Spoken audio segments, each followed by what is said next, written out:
नमस्कार दोस्तों। आज मैं आपको मेरे दादाजी की सुनाई हुई कहानियों में से एक और कहानी सुनाने जा रही हूँ जो मुझे काफ़ी पसंद है। आशा करती हूँ आपको भी पसंद आएगी। बहुत पुरानी बात है। एक शहर में एक बहुत धनी सेठ रहता था। वो बहुत दान पुण्य करता था। एक बार उस दानी सेठ ने घोषणा करवाई, जो भी ज़रूरतमंद है वो सेठ के यहाँ से बिना ब्याज के कर्ज़ा ले सकता है और वापस करने का समय जब भी आप देना चाहो तब दे सकते हो।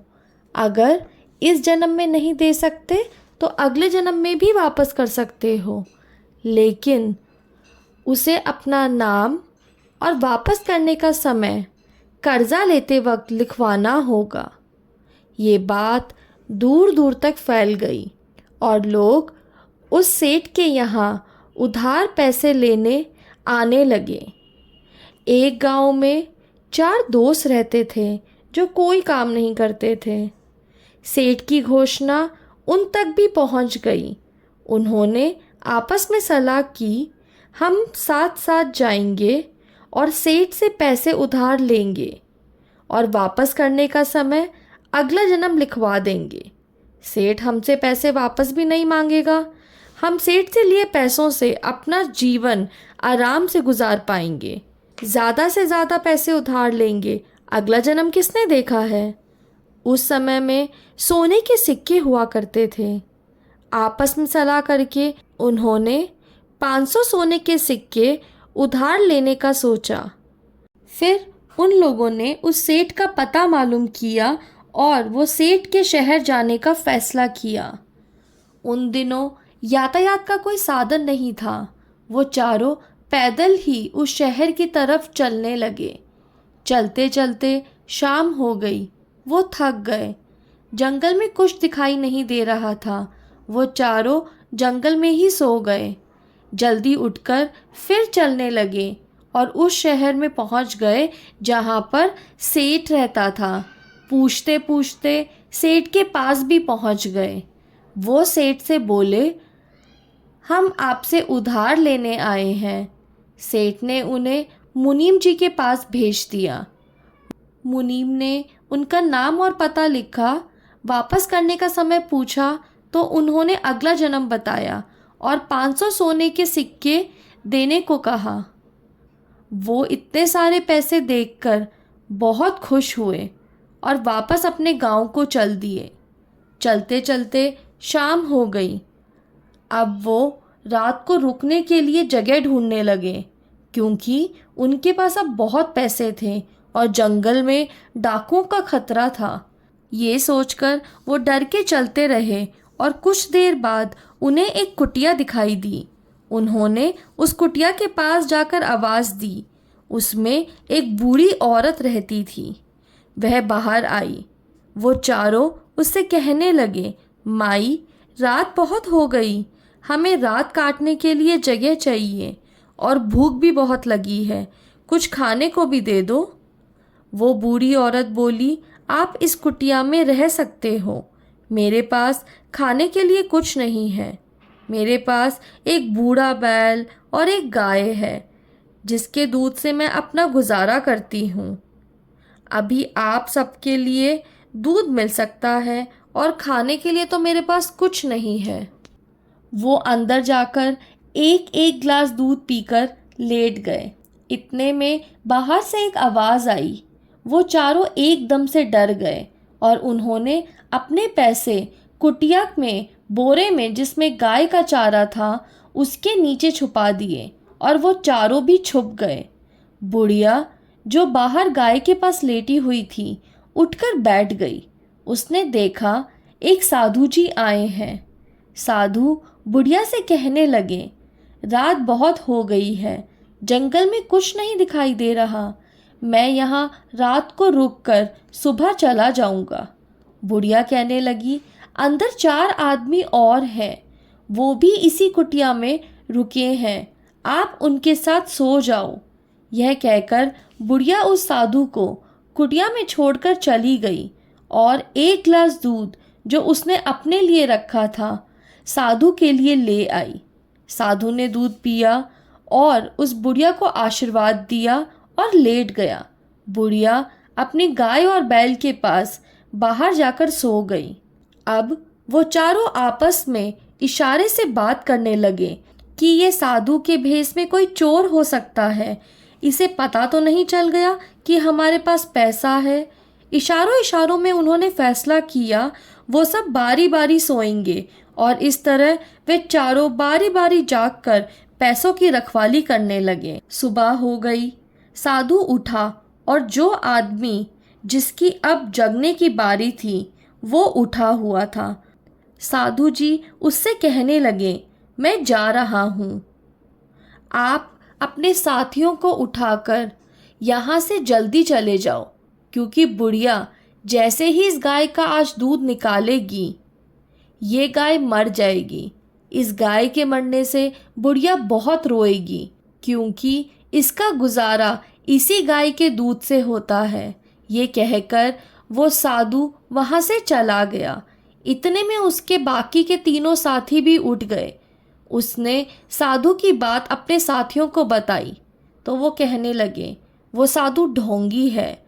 बैल की मरने की बात कहता तो ठीक था, क्योंकि बैल बहुत बूढ़ा है और ये गाय ये तो एकदम जवान है, ये कैसे मर सकती है। वो आपस में बात कर ही रहे थे, इतने में बुढ़िया ने गाय को चारा खिलाकर उसका दूध निकाला और वहीं से उन्हें आवाज़ दी, आ जाओ, मैंने गाय का दूध निकाल लिया है, एक एक गिलास दूध पी लो। बुढ़िया उनको दूध डालकर दे ही रही थी कि इतने में बुढ़िया की गाय धड़ाम से ज़मीन पर गिर गई। वो सब गाय के पास गए और देखा तो गाय मर गई थी।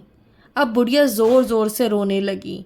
वो आपस में बात करने लगे कि जिसे हम ढोंगी बाबा कह रहे थे वो तो कोई बहुत बड़ा संत है, उसे ढूंढ कर लाओ, वो संत ही कोई उपाय बताएगा। उनमें से दो आदमी दौड़ दौड़ कर उस साधु को ढूंढने लगे। बाकी दोनों आदमी बुढ़िया के पास ही बैठे रहे। साधु बूढ़ा था, धीरे धीरे चल रहा था। वो दोनों जवान थे, दौड़ दौड़ कर चल रहे थे। थोड़ी ही देर में आगे चलकर उन्हें वो साधु दिखाई दिया।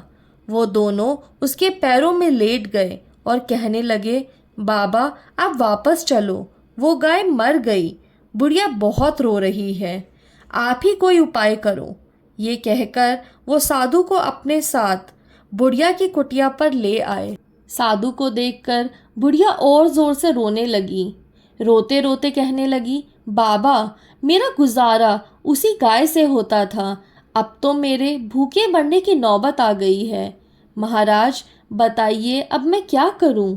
अब साधु बुढ़िया से कहता है, आप चुप हो जाइए, आप भूखी नहीं मरेंगी, क्योंकि आपको 500 सोने के सिक्के मिल सकते हैं। साधु की बात सुनकर चारों दोस्त एकदम चौंक गए। उन्हें लगा साधु ने उनके पैसे देख लिए हैं, इसलिए उसे पता है कि उनके पास कितने पैसे हैं। ये सब देखकर साधु उनसे कहने लगा, घबराने की बात नहीं है, मैं आपके पैसों की बात नहीं कर रहा। इस शहर के राजा ने घोषणा करवा रखी है कि उसके पागल हाथी को जो हरा देगा उसे वह 500 सोने के सिक्के मिलेंगे। अगर आप लोग मदद करेंगे तो वो 500 सोने के सिक्के इस बुढ़िया को मिल सकते हैं। अब वो चारों दोस्त आपस में बात करने लगे कि राजा के पागल हाथी को हम कैसे हराएंगे। इस बाबा को हमारे 500 सिक्के के बारे में पता चल गया है और ये चाहता है कि हम राजा के पास जाएं और राजा हमें मरवा दे। पर वे बुढ़िया की मदद भी करना चाहते थे। उन्होंने पूछा, बाबा हम उस पागल हाथी को कैसे हराएंगे? बाबा कहने लगे, उस पागल हाथी को ये बैल हराएगा। वो कहने लगे, ये बूढ़ा बैल ये कैसे हराएगा? इससे तो चला भी नहीं जाता, ठीक से खड़ा भी नहीं हो सकता, ये उस मस्त हाथी को कैसे हराएगा? अगर नहीं हरा पाया तो राजा हमें मरवा देंगे, क्योंकि हम एक बीमार और बूढ़े बैल से उनके मस्त हाथी को हराने की बात कहेंगे। साधु कहने लगा, अगर आप मेरी बात पर भरोसा करते हो तो यह बैल राजा के मस्त हाथी को हरा देगा। भरोसा नहीं करते तो मैं अपने रास्ते चला जाता हूँ। अब उसकी गाय की भविष्यवाणी से वे चारों दोस्त उस साधु पर विश्वास भी करते हैं, पर उनको मरने का डर भी लगता है। उन्होंने आपस में विचार किया कि हम इस साधु को आगे करते हैं, यह ही राजा से बात करेगा और हाथी से बैल को लड़वाने की बात भी यही कहेंगे। हम तो कह देंगे हम तो मजदूर हैं, ये साधु हमें लेके आया है। वे साधु से कहने लगे, बाबा हम तैयार हैं, पर आपको हमारे साथ चलना होगा। साधु भी चलने के लिए तैयार हो गया। साधु ने बुढ़िया से बात करके बैल को ले जाने के लिए बुढ़िया को मना लिया। वे चारों उस बूढ़े और बीमार बैल को दो बड़े डंडों के ऊपर उठाकर राजा के महल के बाहर ले गए और उनके मंत्री को बुलाकर कहने लगे कि हम अपने बैल को राजा के मस्त हाथी से लड़वाने लाए हैं, राजा को खबर पहुंचा दो। उस बीमार बैल को देखकर मंत्री ने उनका मजाक उड़ाया और उन्हें कहा, यहाँ से भाग जाओ। और मंत्री वापस महल में चला गया। उसने अपने दूसरे साथी से मजाक में कहा, बाहर कुछ पागल लोग एक बीमार बैल को लेकर खड़े हैं राजा के मस्त हाथी से लड़वाने के लिए। इसी तरह वे एक दूसरे से मजाक करने लगे। जो भी उनकी बात सुनता जोर जोर से हंसने लगता। राजा वहां से जा रहा था। मंत्री जोर जोर से हंस रहा था। राजा ने उनसे पूछा तो उन्होंने राजा को बताया, बाहर 4-5 आदमी आए हैं, एक बूढ़े बैल को लेकर खड़े हैं और कहते हैं राजा के मस्त हाथी से लड़वाना है। एक बार तो राजा को भी हंसी आई। फिर उसने अपने मंत्री को बुलाकर कहा, बाहर देखो क्या हो रहा है। मंत्री महल से बाहर आया और उनसे कहने लगा, क्या बात है, आप इस बीमार बैल को लेकर यहाँ क्यों खड़े हो। साधु कहने लगा कि हम राजा के मस्त हाथी को हराने आए हैं। मंत्री कहने लगा, उस हाथी में इतनी जान है, वह 10 हाथियों को हरा देता है। 100 आदमी भी उसको पकड़ नहीं पाते। इस बैल से सीधा खड़ा भी नहीं हुआ जा रहा। यहाँ से भाग जाओ, नहीं तो मैं अभी तुम सबको ख़त्म करवा दूंगा। साधु कहने लगा, राजा ने घोषणा करवाई है और हम इस बैल को लड़वाना चाहते हैं। अगर आपका हाथी हार जाता है तो आप हमें इनाम दे देना, और हमारा बैल हार जाता है तो आप हमें मरवा देना, पर हम यहाँ से नहीं जाएंगे। मंत्री ने यह बात राजा को बताई। राजा कहने लगा, ठीक है, हाथी को खोल दो, वह उन सबको मार देगा। अब मंत्री ने हाथी को खुलवा दिया। यह खबर शहर में फैल गई और वहाँ पर भारी भीड़ जमा हो गई। महल का गेट खुलते ही एक बहुत भारी हाथी दौड़ता हुआ बाहर की तरफ आने लगा। गेट के बाहर बैल, जिससे ठीक से खड़ा भी नहीं हुआ जा रहा था, हाथी की आवाज़ सुनकर हाथी की तरफ देखता है। हाथी भी बैल की तरफ देखता है। हाथी को देखते ही बैल में ना जाने कहाँ से जान आ गई और वह अकड़कर धीरे से आगे बढ़ने लगा। बैल जैसे ही 1-2 कदम आगे बढ़ा, राजा का मस्त हाथी मुड़कर महल की तरफ भागने लगा। सब चिल्लाने लगे। हाथी डरकर भाग गया। यह सुनकर राजा ने हाथी को मारने का आदेश दे दिया और साधु और उसके साथ आए 4 दोस्तों को इनाम में 500 सोने के सिक्के दे दिए। साधु ने उन चारों से कहा, यह राशि आप उस बुढ़िया को दे देना, जिससे उसका बाकी का जीवन आसानी से कट जाएगा। यह कहकर साधु जाने लगा। अब उन चारों दोस्तों ने महसूस किया कि यह बहुत पहुँचे हुए संत हैं। जो बात उन्होंने बताई वह सब सच हुई। वह संत के पैरों में पड़ गए और उनसे पूछने लगे कि आपको कैसे पता चला कि गाय मर जाएगी और वह बैल हाथी को हरा देगा। साधु कहने लगे कि मैं पशुओं की भाषा समझता हूँ। रात को गाय और बैल आपस में बात कर रहे थे। गाय कहने लगी, मैंने पिछले जन्म में इस बुढ़िया से कर्जा लिया था जो कल सुबह दूध देकर ख़त्म हो जाएगा। अब मैं जीवन मृत्यु के चक्र से मुक्त हो जाऊंगी। जिस पर बैल कहने लगा, मैं बूढ़ा हो गया हूँ, अब मरने वाला हूँ। पता नहीं कितने जन्म और लेने होंगे इस बुढ़िया का कर्जा चुकाने के लिए, लेकिन मेरा कर्जा इस जन्म में भी उतर सकता है अगर कोई मुझे राजा के मस्त हाथी के सामने ले जाए। एक जन्म में मैं एक सेठ था और यह मेरा नौकर। यह हाथी मेरे घर चोरी करके भाग गया था, इसलिए जब बैल ने हाथी की तरफ देखा तो उसे वह चोर दिखाई दिया और वह उसे पकड़ने के लिए चलने लगा। उधर जब हाथी ने बैल की तरफ देखा तो हाथी को अपना पुराना मालिक, जिसके यहाँ वह चोरी करके भागा था, दिखाई दिया और वह पीछे मुड़कर भागने लगा और मारा गया। संत की बात सुनकर उनकी सोई हुई आत्मा जाग गई। जब गाय बनकर, बैल बनकर, हाथी बनकर कर्जा उतारना ही है तो कर्जा लिया ही क्यों जाए, यह सोचकर वह सेठ जी के पास अपना कर्जा चुकाने चले गए। मुनीम उनका खाता निकालता है। उसने वापस करने का समय अगला जन्म लिखवाया था। वह पैसे लेने से मना कर देता है कि समय से पहले हम पैसे वापस नहीं लेते। अब ये सुनकर वे चारों दोस्त उदास हो जाते हैं और संत को ढूंढने लगते हैं। उन्हें विश्वास था कि संत ही इसका कुछ उपाय बताएंगे।